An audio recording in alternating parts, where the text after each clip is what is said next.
రాష్ట్ర స్థూల ఉత్పత్తిలో సింహభాగం రంగారెడ్డి జిల్లాదే. 2022-23 ప్రాథమిక అంచనాల ప్రకారం జీఎస్డీపీలో రంగారెడ్డి జిల్లా వాటా 18% పైగా ఉంది. హైదరాబాద్, మేడ్చల్ జిల్లాలు తర్వాతి స్థానాల్లో ఉండగా ములుగు జిల్లా చివరి స్థానంలో ఉంది. తలసరి ఆదాయంలోనూ రంగారెడ్డి, హైదరాబాద్ మొదటి 2 స్థానాల్లో ఉండగా వికారాబాద్ చివరన ఉంది. రాష్ట్రంలో సగానికి పైగా వ్యవసాయ రంగంలోనే ఉపాధి పొందుతున్నారు. ఐటీ ఎగుమతుల్లో 31% వృద్ధి ఉండగా ఆ రంగంలో ఉద్యోగుల సంఖ్యలో 16% పెరుగుదల ఉంది.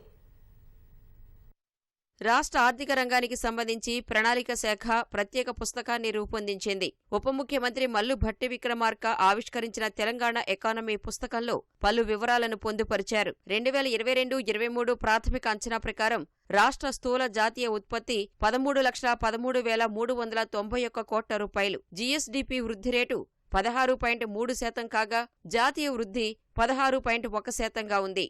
జిల్లాల వారీగా చూస్తే రాష్ట్ర స్థూల ఉత్పత్తిలో రంగారెడ్డి అగ్రభాగాన ఉంది.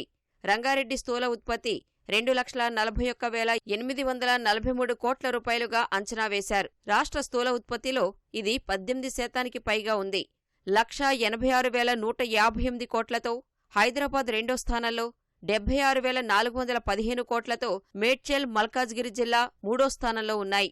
సంగారెడ్డి, నల్గొండ, ఖమ్మం జిల్లాలు 35,000 నుంచి 75,000 కోట్ల మధ్య ఉన్నాయి. నిజామాబాద్, భద్రాద్రి కొత్తగూడెం, మహబూబ్ నగర్, సూర్యాపేట, సిద్దిపేట జిల్లాలు 25,000 నుంచి 35,000 కోట్ల మధ్య ఉన్నాయి. కరీంనగర్, యాదాద్రి, భువనగిరి, మెదక్, హన్మకొండ, పెద్దపల్లి, కామారెడ్డి, మంచిర్యాల, జగిత్యాల, నాగర్ కర్నూల్, వికారాబాద్, వరంగల్, మహబూబాబాద్ జిల్లాలు 15,000 నుంచి 25,000 కోట్ల మధ్యలో ఉన్నాయి. మిగిలిన జిల్లాలైన ఆదిలాబాద్, నిర్మల్, జోగులాంబ గద్వాల, వనపర్తి, జనగాం, జయశంకర్, రాజన్న సిరిసిల్ల, నారాయణపేట, కుమ్రంభీం, ఆసిఫాబాద్, ములుగు జిల్లాల స్థూల ఉత్పత్తి 15,000 కోట్ల కన్నా తక్కువగా ఉంది. కుమ్రంభీం జిల్లా స్థూల ఉత్పత్తి 9,577 కోట్లుగా అంచనా వేయగా ములుగు జిల్లా 6,162 కోట్లతో చివరన ఉంది.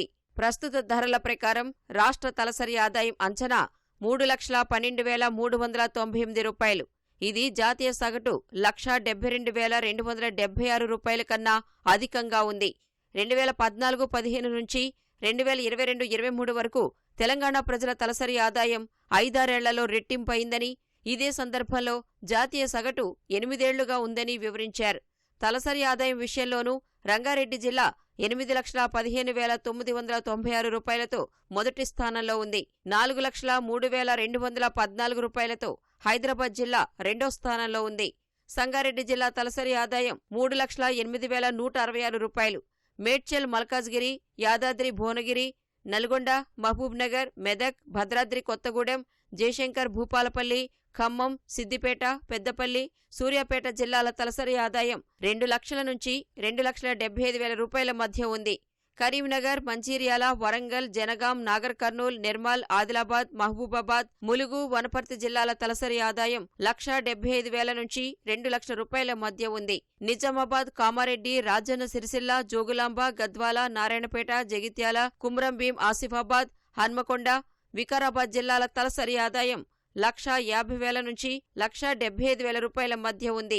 1,55,525 రూపాయల తలసరి ఆదాయంతో వికారాబాద్ జిల్లా చివరి స్థానంలో ఉంది. రాష్ట్ర ఆర్థిక వ్యవస్థలో సేవారంగాల వాటా అధికంగా ఉంది. స్థిరాస్తి, ఐటీ, ప్రొఫెషనల్స్ సేవారంగాల వాటా 23% కాగా వ్యవసాయ, అనుబంధ రంగాలు, గనుల రంగాల వాటా 20%గా ఉంది.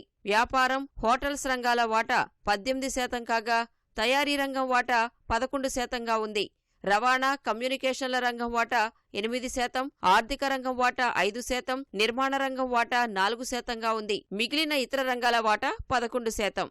ఉపాధి విషయానికి వస్తే మాత్రం అత్యధికంగా వ్యవసాయ రంగంపైనే ఆధారపడ్డారు. రాష్ట్రంలో 1,50,00,000 మంది వివిధ ఉపాధిలో ఉండగా అందులో 51% వాటా వ్యవసాయం, అనుబంధ శాఖలతో పాటు గనుల రంగాలదే. తయారీ రంగంలో 12%, వ్యాపారం, హోటళ్ల రంగంలో 10%, నిర్మాణ రంగంలో 8% ఉపాధి పొందుతున్నారు. రవాణా, కమ్యూనికేషన్ల రంగంలో 4%, ఐటీ, ప్రొఫెషనల్స్ రంగంలో 4%, విద్య, వైద్య రంగాల్లో 3% ఉపాధి పొందుతున్నారు. ఇతర రంగాల్లో 8% మంది ఉపాధి పొందుతున్నారు. 2022-23లో ఐటీ సర్వీసుల ఎగుమతుల్లో వృద్ధి 31% ఉండగా ఐటీ ఉద్యోగుల సంఖ్యలో 16% వృద్ధి నమోదైనట్లు రాష్ట్ర ప్రభుత్వం తెలిపింది.